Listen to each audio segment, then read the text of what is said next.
में आपका स्वागत है। आज आप देखेंगे प्रशांत किशोर का दहाड़ कि प्रशांत किशोर ने नीतीश कुमार को बिहार की सत्ता से उखाड़ फेंकने का प्लानिंग किए हुए हैं। तो आप देखेंगे कि उन्होंने किस तरह से अपने बयान को रख रहे हैं और मुख्यमंत्री नीतीश कुमार को इस बार बिहार की सत्ता पर से उखाड़ फेंकना उनका लक्ष्य बना हुआ है, क्योंकि मुख्यमंत्री नीतीश कुमार तकरीबन 20 वर्षों से बिहार के सत्ता में सक्रिय हैं और सत्ता पर काबिज हैं, लेकिन उसके हिसाब से बिहार में डेवलपमेंट का कार्य नहीं हुआ है, जिसके लिए इस बार प्रशांत किशोर ने यह ठान लिया है कि बिहार की सत्ता पर से मुख्यमंत्री नीतीश कुमार को उखाड़ फेंकना है। वे ऐसी चुनावी तैयारी कर रहे हैं। जाहिर हो 2025 में बिहार विधानसभा का चुनाव होना है और इस चुनाव में बढ़ चढ़कर वे चुनाव लड़ेंगे प्रशांत किशोर और उनकी टीम। तो इस तरह की तैयारी प्रशांत किशोर की है। आप देख रहे हैं अन्य न्यूज मीडिया का हथौड़ा मार ग्लोबल लाइव शो, खबरों के साथ मैं हूं अशोक कुमार अंज। तो आइए विस्तार से बढ़ते हैं खबरों की तरफ।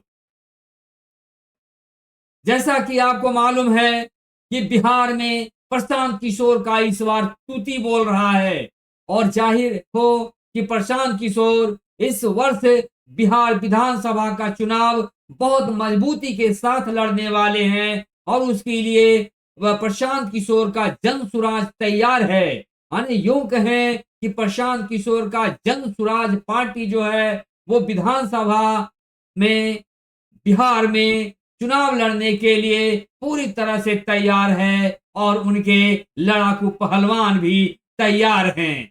तो इस तरह से वो तैयारी किए हुए हैं और इसी तैयारी के मद्देनजर उनका यह लक्ष्य बना हुआ है कि इस बार नीतीश कुमार को उखाड़ फेंकना है सत्ता से, क्योंकि नीतीश कुमार 20 वर्षों में अब तक बिहार के डेवलपमेंट के लिए कोई विशेष कार्य नहीं किए हैं। तो क्या लगता है आपको कि प्रशांत किशोर ने नीतीश कुमार की सत्ता को बिहार की सत्ता से उखाड़ फेंकेंगे? ये सवाल अब बड़ा निशान खड़ा करता है और इस सवाल या निशान पर देखना है कि प्रशांत किशोर का तीर कहां पर वार करता है। क्या नीतीश कुमार का तीर का वार जो है वो अब कमजोर हो गया है कि क्या नीतीश कुमार को इस बार सत्ता से उखाड़ फेंकेंगे प्रशांत किशोर? इन तमाम सवालों का सवाल आपके पक्ष में जाता है कि आप इस रिपोर्ट को किस तरह से आप लेते हैं कि क्या ऐसा कर सकते हैं प्रशांत किशोर, नीतीश कुमार को उखाड़ फेंक सकते हैं बिहार की सत्ता से? ये तमाम बड़ा सवाल बना हुआ है आज भी, जो कि वहां पोह की स्थिति में है बिहार में। तो आपको हम सीधे लिए चलेंगे और सुनाएंगे प्रशांत किशोर का बयान, लेकिन उससे पहले आप देख सकते हैं ब्रेकिंग प्रशांत किशोर की दहाड़। जी, प्रशांत किशोर दहाड़े हैं कि मुख्यमंत्री नीतीश कुमार को बिहार की सत्ता से उखाड़ फेंकना उनका इस बार लक्ष्य है और प्लानिंग भी। नीतीश कुमार को अब की सत्ता से उखाड़ फेंकेंगे प्रशांत किशोर, ऐसी तैयारी उनकी है और इसी तैयारी में इसी मुहिम में जुटे हुए हैं प्रशांत किशोर और अपना जन सुराज पार्टी को इसी मुहिम में लगाने की अपने संघर्षशीलता में आगे बढ़ रहे हैं। तो देखना है यह संघर्षशीलता कितना कामयाब बिहार के पॉलिटिक्स में होता है कि क्या नीतीश कुमार के जो उनकी सत्ता 20 वर्षों की रही है उस सत्ता को क्या प्रशांत किशोर उखाड़ फेंकेंगे? यह बड़ा सवाल है। तो देखना है कि किस तरह से यह प्लानिंग को प्रशांत किशोर आगे बढ़ाते हैं बिहार में। तो इस तरह की जो तमाम अटकलें हैं प्रशांत किशोर का, उसको देखना है कि बिहार विधानसभा के चुनाव में किस तरह से खरे उतरेंगे मुद्दे को लेकर के। ये बड़ा मुद्दा अपने आप में दिखता है, लेकिन देखना यह भी है कि क्या जो राजनीतिक के माहिर खिलाड़ी हैं नीतीश कुमार, उनको क्या प्रशांत किशोर मात दे सकते हैं, सह दे सकते हैं? ऐसी स्थिति बिहार में पनपी हुई है। फिर भी ये देखना है कि आखिर 20 वर्षों में जो नहीं कर पाए नीतीश कुमार, वो सवालिया निशान खड़ा करता है। और वही चुनावी मुद्दा बना हुआ है प्रशांत किशोर के लिए कि अब तक बिहार में गरीबी है, बेरोजगारी है, और बेरोजगारी के साथ साथ ही यहाँ पर मजदूरों का पलायन है, जो अब तक यहाँ पर रुका नहीं है। बिहार की जो गरीबी है, बदहाली है, वो मुख्यमंत्री नीतीश कुमार के 20 साल के शासनकाल में भी खत्म नहीं हुआ। ये बड़ा सवाल इस बार भी चुनावी मुद्दा बनकर उठा है और प्रशांत किशोर इसी मुद्दे पर बिहार में चुनावी तैयारी कर रहे हैं। तो आप देखेंगे कि किस तरह से अपना बयान को रखते हैं और किस तरह से वे दहाड़ रहे हैं बिहार में प्रशांत किशोर। तो सीधे हम आपको लिए चलते हैं और प्रशांत किशोर का आपको बात सुनाते हैं कि कैसा वो स्टेटमेंट रखते हैं, किस तरह से बिहार में दहाड़ते हैं। एक प्रेस कॉन्फ्रेंस के जरिए उन्होंने जो अपनी बातों को लोगों के बीच में, बिहार की जनता के बीच में रखे हैं, उसे मैं आपको रूबरू करवाता हूं। तो आपको रूबरू कराते हैं प्रशांत किशोर के तगड़े स्टेटमेंट से। तो देखिए, नेताओं ने जिन्होंने जातीय जनगणना कराने की घोषणा की, 500 करोड़ रुपया बिहार सरकार का खर्च करके जातीय जनगणना कराया, उनके नियत कभी भी किसी जाति की मदद करने की नहीं थी। वो इस जातीय उन्माद को फैलाकर फिर से समाज में राजनीतिक रोटी सेकना चाहते थे। ऐसा इसलिए हम कह रहे हैं कि अब आपके सामने आंकड़े रख रहा हूं कि जातीय जनगणना में क्या निकल कर आया। और 2 बरस करीब 18 महीने हो गए जातीय जनगणना के। रिपोर्ट 2 अक्टूबर 2023 को प्रकाशित किया गया। 7 नवंबर 2023 को विधानसभा के पटल पर ये रिपोर्ट रखी गई और 22 नवंबर 2023 को नीतीश कुमार ने तब तेजस्वी यादव के साथ जो सरकार चला रहे थे, मिलकर जातीय जनगणना के आधार पर 5 बड़ी घोषणाएं की। अब उनकी हकीकत आप देख लीजिए। जातीय जनगणना में सरकार ने ये माना कि 34% से ज्यादा लोग बिहार के गरीबी रेखा से नीचे आज भी रह रहे हैं। लेकिन ये महत्वपूर्ण आंकड़ा नहीं है। महत्वपूर्ण आंकड़ा ये है कि 30-35 साल से सामाजिक न्याय की राजनीति करने का दावा करने वाले लोग, इनके शासन के बाद भी जब जातीय जनगणना का रिपोर्ट आया, उसमें बताया गया कि 5% से कम, मैं फिर से रिपीट कर दे रहा हूं कि 5% से कम दलित और अति पिछड़ा समाज के 5% से कम लोग ही 12वीं क्लास पास करते हैं बिहार में। जिन लोगों ने रिपोर्ट बनवाया उन्होंने पढ़ा भी नहीं। सिर्फ 5% से भी कम दलित और अति पिछड़ा समाज के लोग 12वीं क्लास पढ़ते हैं। आरक्षण की लड़ाई लड़ने की बात करने वाले लोग 35 साल के बाद 0.93% अति पिछड़ा समाज के लोग आज सरकारी नौकरियों में हैं। 2 बरस पर इस पर कोई चर्चा नहीं हुई। तो जब नीतीश कुमार ने 22 तारीख को इसकी घोषणा की कि इस रिपोर्ट के आलोक में हम लोग क्या क्या करेंगे, तो एक चर्चा उन्होंने की जिसकी आप लोगों ने भी जिसको फॉलोअप किया कि आरक्षण की सीमा को 50 से बढ़ाकर 65 या 75 किया जाएगा। इसका हम लोग रिकमेंडेशन केंद्र सरकार को भेज रहे हैं। तो मैं अब पहला मांग ये कर रहा हूं नीतीश कुमार से कि भैया, केंद्र में भी तुम्हारी सरकार है और राज्य में भी तुम्हारी सरकार है और सामाजिक न्याय के आप पुरोधा भी हैं। तो अब आप बता दीजिए कि जो आपने केंद्र में आरक्षण बढ़ाने का मांग यहाँ लिखित भेजा था, उस पर अभी स्थिति क्या है। सरकार ये बताए समाज को कि आपने आरक्षण बढ़ाने की जो मांग करी थी, उस पर आज स्थिति क्या है, या आप उसको भूल गए, बेवकूफ बना रहे थे सबको। और तेजस्वी यादव भी बताएं कि विपक्ष के नेता होने के नाते उन्होंने इस पर अभी तक क्या किया है। लेकिन दूसरा जो महत्वपूर्ण बात है जिस पर कम चर्चा हुई, उस रिपोर्ट के आधार पर 22 नवंबर 2023 को नीतीश कुमार ने घोषणा की कि 94 लाख परिवारों को, जिसमें हर जाति के गरीब लोग शामिल हैं, 94 लाख परिवारों को रोजगार के सहायता के लिए 2 लाख रुपए प्रति परिवार 5 वर्षों में किस्त के आधार पर दिए जाएंगे। तो भैया 2 बरस का बजट हो गया। हम इंतजार कर रहे थे, क्योंकि अगर पहले कहते तो ये लोग कहता कि अभी 5 बरस में कहें तब न होगा। तो 2 बरस पूरा हो गया। मैं सरकार से ये पूछना चाहता हूं, जनसुराज परिवार ये जानना चाहता है कि 94 लाख लोगों को, जिनको 2-2 लाख रुपया देने का आपने वादा किया था, उसमें कितने लोगों को आपने कितना पैसा दिया? और अगर नहीं दिया तो मान लीजिए कि जैसे आपके मोदी जी, आपके जो आजकल जिनके आप लाडले मुख्यमंत्री हैं, मोदी जी ने जैसे 15 लाख रुपया सबको देंगे का जुमला फेंका था, आप भी ये मानिए कि आपने भी ये बिहार के लोगों को जुमला दिया था कि 94 लाख परिवारों को, और इसमें सिर्फ किसी जाति विशेष के लोग नहीं हैं, विधानसभा के पटल पर। और आपको मैं कह रहा हूं, 22 नवंबर का नीतीश कुमार का ट्वीट देख लीजिए, उनके ऑफिशियल हैंडल से ये ट्वीट किया गया है कि 94 लाख गरीब परिवारों को 2 लाख रुपया की राशि दी जाएगी। अभी तक एक परिवार को 1 रुपया भी नहीं दिया गया है।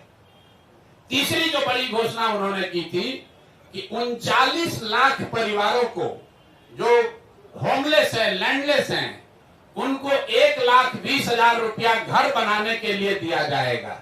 तो मैं तीसरी मांग ये कर रहा हूं कि जातीय जनगणना के नाम पर समाज को लड़ाने की जो योजना आपने बनाई थी, वो तो कामयाब हुई नहीं। ये बता दो कि 39 लाख लोगों में से कितने लोगों को 1,20,000 रुपए की राशि दी गई है।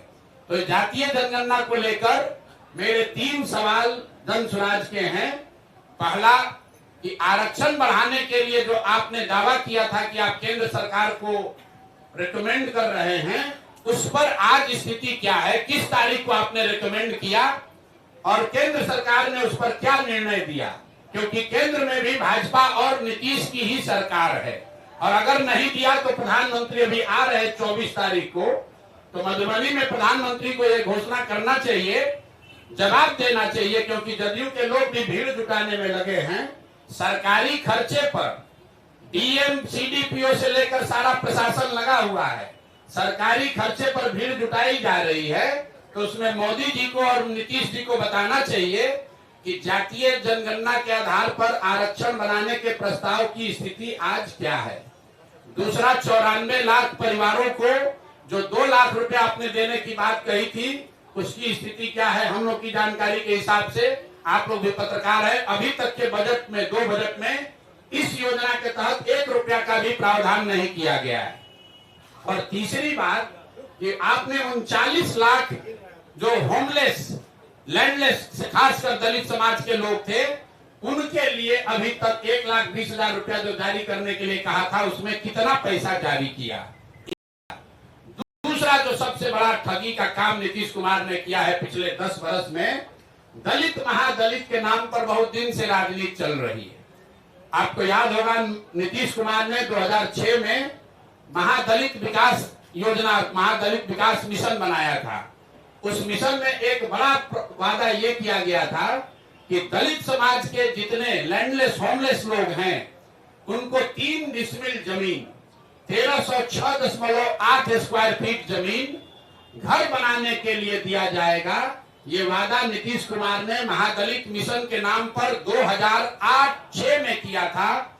योजना शुरू की गई 2008 में, और पिछला जो आंकड़ा अभी उपलब्ध है, सरकार के द्वारा उपलब्ध कराया गया है, उसके अनुसार 2,34,000 दलित परिवारों को, उसमें कुछ ईबीसी परिवार भी शामिल हैं, 2,34,000 परिवारों को ही आज तक ये 3 डिसमिल जमीन दी गई है। और उसमें भी आश्चर्य की बात सुनिए, अभी एक देशपाल कमेटी है जो प्लानिंग कमीशन ने इस योजना के इवैल्यूएशन के लिए उनका इस्तेमाल किया, उनको भेजा पटना, बिहार में, और देशपाल कमेटी की रिपोर्ट में बताया गया है कि 2,34,000 परिवारों को, जिनको सरकार कह रही है कि हमने लैंड 3 डिसमिल जमीन दे दिया, उसमें 1,20,000 परिवार ऐसे हैं जिनको जमीन तो दी गई, लेकिन आज तक उसको पोजीशन नहीं मिला, उसको कहीं बाढ़ का, कछाड़ का, ऐसा जमीन दिया है जिसका पोजीशन ही नहीं मिला।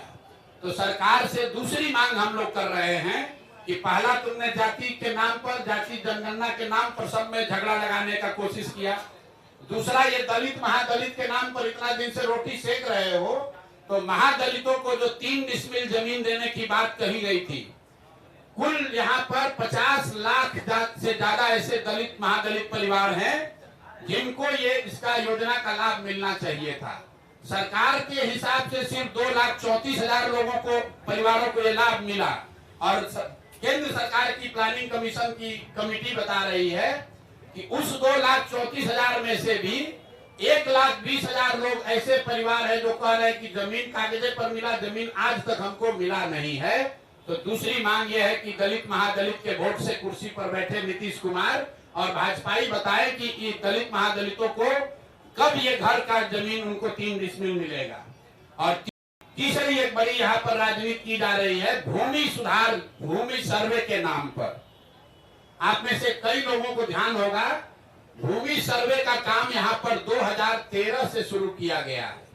जो पूरे देश में भूमि सुधार के दूसरे राज्यों में अनुभव हैं, उसके आधार पर अभी तक का रहा है कि 2 से 5 वर्ष में राज्य सरकारें इस तरह का भूमि सुधार, लैंड डिजिटाइजेशन सर्वे का काम पूरा कर लेती है।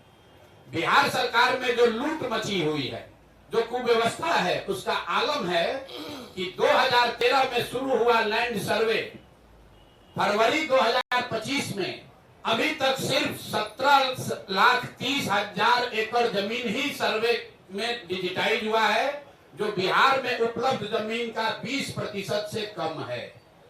5 वर्ष में 20% से कम जमीन का सर्वे के जरिए डिजिटाइजेशन हुआ।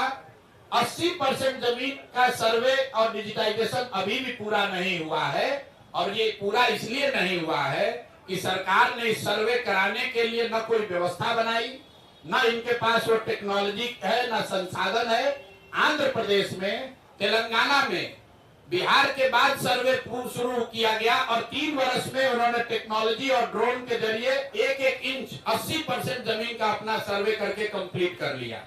और इसमें एक और बड़ी बात सुनिए, जमीन सर्वे का असर यह है कि घर घर में लड़ाई लगा दी, भाई बहन में लड़ाई लग गया, आप में आपके फुआ के परिवार में लड़ाई लग गया।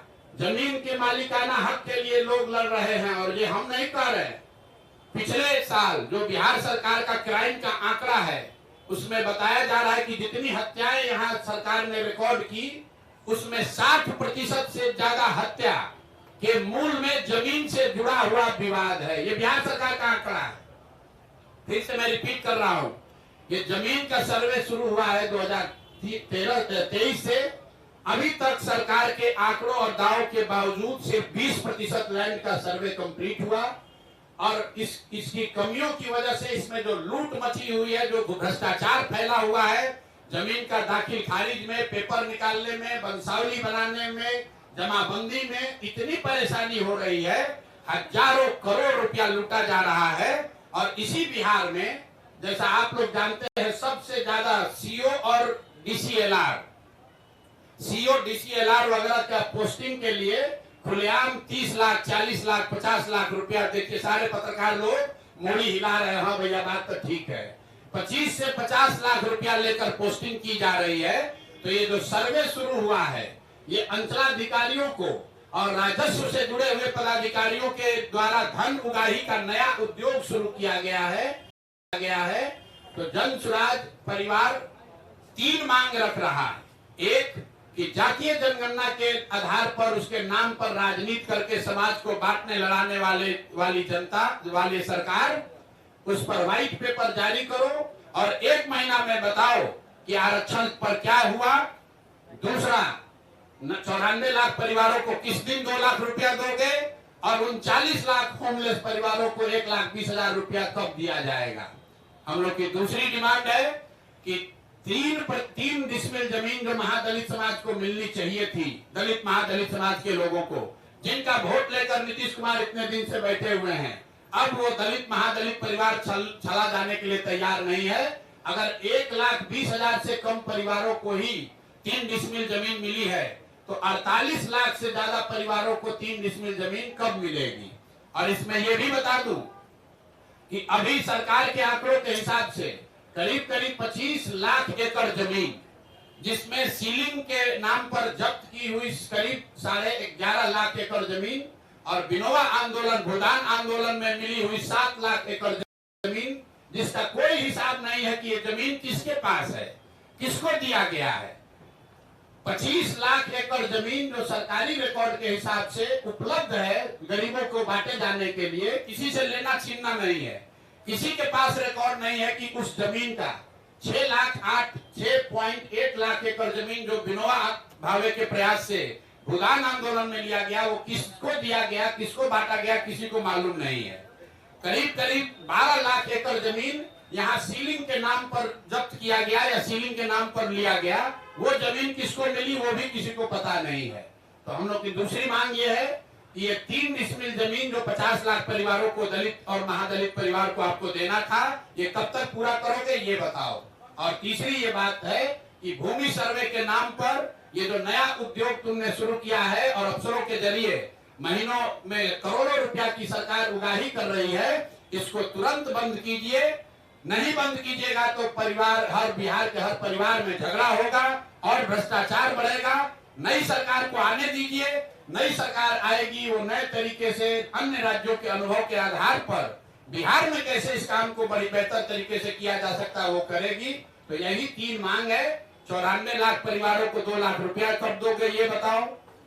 50 लाख महादलित परिवारों को 3 डिसमिल जमीन कब मिलेगा ये बताओ। और भूमि सुधार कब रोक रहे हो, ये पैसा अपना वसूलने का धंधा कब बंद कर रहे हो ये बताओ। ये तीनों मांग लेकर आपके सामने आज हम लोग आए हैं। 1 महीना का सरकार को समय दे रहे हैं, सरकार को 1 महीना का समय दे रहे हैं। 11 मई से बिहार के हर गांव में 40,000 से ज्यादा रेवेन्यू गांव में जन सुराज वहां बैठक करेगी और लोगों से इन 3 मुद्दे पर उनसे वार्ता करके इस विषयों पर सिग्नेचर कैंपेन, हस्ताक्षर अभियान शुरू करेंगे। और हम लोग 11 जुलाई को 1 करोड़ लोगों का इन 3 मुद्दों पर 1 करोड़ लोगों का हस्ताक्षर लेकर मुख्यमंत्री और राज्यपाल दोनों को हम लोग जाकर ज्ञापन देंगे। लेकिन ये मामला वही नहीं रुकेगा। इसके बावजूद अगर सरकार ने एक्शन नहीं लिया तो आपके इंटरेस्ट के लिए बता देते हैं, इस विधानसभा का जो अंतिम सत्र अभी होने वाला है, उस सत्र में जन सुराज अपनी पूरी ताकत से विधानसभा को घेरे।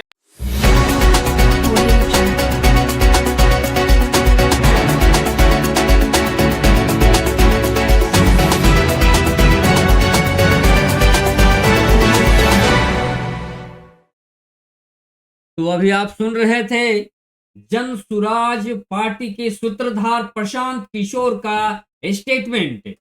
उन्होंने क्या सोचते हैं, किस तरह से बिहार पॉलिटिक्स में बदलाव लाना चाहते हैं कि बिहार पॉलिटिक्स को पूरी मजबूती के साथ समझकर वे चुनाव लड़ेंगे बिहार विधानसभा के, और पूरी मजबूती के साथ लड़ेंगे, ऐसी उम्मीद जताई जा रही है।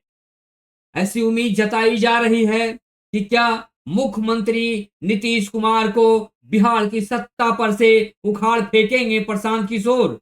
ये तो देखने वाली बात होगी कि आखिर किस तरह की उनकी तैयारी है और बिहार में जो नीतीश कुमार का एक मजबूत पॉलिटिक्स है उसे किस तरह से वे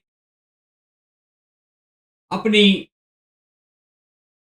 राजनीति के तहत उसे फ्लॉप कर सकेंगे। ये देखने वाली बात होगी, क्योंकि नीतीश कुमार को हराना अपने आप में बहुत मुश्किल सी बात है। लेकिन फिर भी ठाने हुए हैं प्रशांत किशोर नीतीश कुमार को बिहार से उखाड़ फेंकने के लिए। तो ये देखने वाली होगी बात कि आखिर किस तरह से प्रशांत किशोर नीतीश कुमार को सह देते हैं, मात देते हैं और उन्हें सत्ता से बेदखल कर पाएंगे। तो अभी आप देख रहे हैं अंज न्यूज मीडिया का हथौड़ा मार शो, और इस शो में आप देख रहे हैं प्रशांत किशोर का पीसी। आप बिहार की बड़ी खबर, बड़ी ब्रेकिंग खबर आप इस वक्त देख रहे हैं। तो इस रिपोर्ट को यहीं पर विराम देंगे। बहुत बहुत धन्यवाद।